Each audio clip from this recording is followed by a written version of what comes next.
नमस्कार दोस्तों, आपका अपने चैनल भाषा सागर में फिर से एक बार स्वागत है।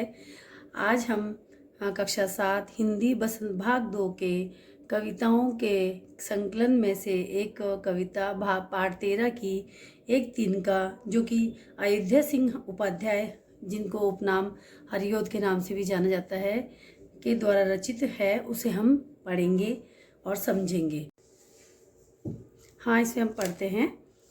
मैं घमंडों से भरा हुआ एक दिन जब मुंडेर पर खड़ा था, अचानक दूर से खड़ा हुआ एक दिन का आंख में मेरी पड़ा। इसमें कवि कह रहे हैं कि एक दिन मैं मुंडेर पे, यानी कि दीवार के किनारे खड़ा था या कहीं और खड़ा था किनारे पे, तो वहाँ मैं खड़ा हुआ था, ऐंठ में भरा हुआ, बिल्कुल ऐसे अकड़ के घमंड के साथ खड़ा हुआ था। पर अचानक से पता नहीं कहीं से एक तिनका उड़ता हुआ आया और मेरी आँख में, है ना, मेरी आँख में पड़ गया, यानी गिर गया। यहाँ पड़ा का मतलब क्या है? गिर गया। अचानक से दूर खड़ा हुआ था और अचानक से कहीं है तेज हवा के झोंके के साथ कोई तिनका मेरी आँख में आकर गिर गया। मैं झिझक उठा, हुआ बेचैन सा, लाल होकर आँख भी दुखने लगी। मुठ देने लोग कपड़े की लगे, ऐंठ बेचारी दबे पाँव भगी, है ना। मतलब इसमें क्या बता रहा है कि मैं झिझक पड़ा या झिझक उठा। झिझक उठे का मतलब क्या होता है कि जैसे अचानक से हमारी आँख में कुछ गिर गया या हमें किसी ने कुछ, जब मच्छर वच्छर ने काट लिया तो हम एकदम से कांप जाते हैं और पूरी बॉडी हिल जाती है, तो वो भी झिझक गया, अरे ये क्या हुआ मेरी आँख में, है ना। और वो बेचैन सा हो जाता है और धीरे धीरे वो आँख को जब मसलता है ना, तो धीरे धीरे उसकी आँख लाल हो जाती है ना। तो लाल होने से उसको और भी ज़्यादा तकलीफ होता है। तो इतने में जब वो झिझकता है, उसको वो चिल्लाने लगता है कि मेरी आँख में कुछ गिर गया, देखो देखो।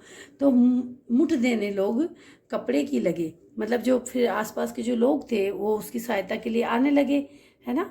तो आने लगे तो फिर वो जो कपड़ा होता है, कॉटन का या सूती जो कपड़ा होता है, उसको इकट्ठा करके मुंह से भाप दी जाती है और उस मुख से उसको गर्म करके और आँख पे लगाया जाता है, तो उससे आराम मिलता है।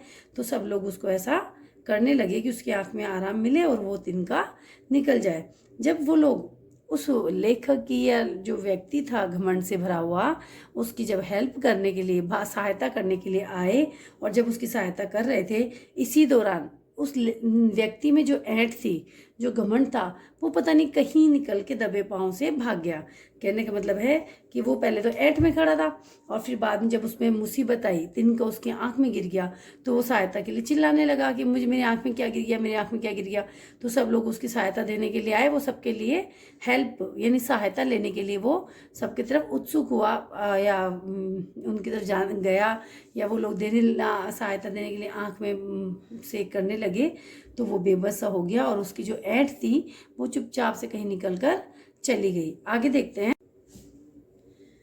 जब किसी ढब से निकल तिनका गया, तब समझने यूं मुझे ताने दिए, ऐंठ तू किस लिए इतना रहा, एक तिनका बहुत है तेरे लिए। मतलब इसमें कवि कह रहा है कि जब वो तिनका ढब से निकल गया, नहीं अचानक से वो तिनका इतने जतन प्रयत्न करने से निकल गया, तो निकल जाने के बाद में जो समझ होती है, बुद्धि जो होती है मनुष्य की, वो उसको ताने देती है, उसको मतलब कि भाई देख तू कितना घमंड कर रहा था, अपनी ऐंठ में चल रहा था, पर देख क्या हुआ, एक तिनके ने तेरी झट से सारी घमंड को चकनाचूर कर दिया, तेरी घमंड को निकाल दिया। तो मनुष्य को कभी भी घमंड नहीं करना चाहिए, क्योंकि एक तिनका ही बहुत होता है उसके घमंड को चकनाचूर करने के लिए। यही इस पाठ में समझाया गया है और इस पाठ से हमें यही शिक्षा मिलती है कि हमें कभी भी किसी बात का घमंड नहीं करना चाहिए, क्योंकि हमारे घमंड को तोड़ने के लिए एक तिनका ही काफ़ी होता है, पर्याप्त होता है। इसलिए मनुष्य को सबके साथ मिलकर बांट कर रहना चाहिए और प्रेम से और सौहार्द के वातावरण के साथ में रहना चाहिए, ना कि घमंड से। ठीक है। अगर इस वीडियो में आपको कुछ भी समझ में नहीं आया हो तो आप मुझसे कमेंट बॉक्स में पूछ सकते हैं, और अगर आपको मेरा चैनल पसंद आया हो तो आप मेरे चैनल को लाइक और सब्सक्राइब जरूर कर दीजिए। और आपको कोई विषय या कोई बिंदु आपको समझ ना हो विषय से संबंधित, हिंदी या संस्कृत से, तो आप मुझे कमेंट बॉक्स में लिखकर बता सकते हैं। मैं आपको समझाने का पूरा प्रयत्न करूँगी। धन्यवाद।